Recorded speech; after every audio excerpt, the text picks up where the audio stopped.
So this is just a quick video I thought I'd throw together since I had this old petrol filter which I took off my Ford Mondeo, and I thought since I had it lying around I would cut it open and have a look inside it. This is the filter. It's a Wix WF8251. I don't intend this video to be a specific review of the product, just treating it as a generic filter, and I'm going to cut it open. Firstly, of course, you want to make sure that it's drained of petrol, because otherwise you're going to get petrol go everywhere when you cut it. So I've left it draining for a day or so actually, so it should be fairly dry inside. But despite that, the filter material itself will still be soaked in petrol, so that means I can't use my angle grinder, which would have made this job a lot easier and faster. So I have to do it by hand with a hacksaw.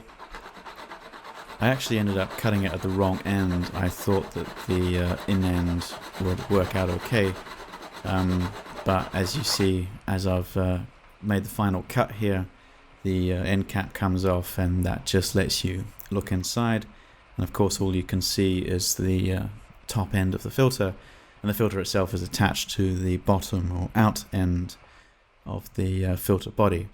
So I had to go around and make another cut, so I ended up fully dissecting this thing into 3 different parts, and here is the a good view of the filter itself, nude of the housing.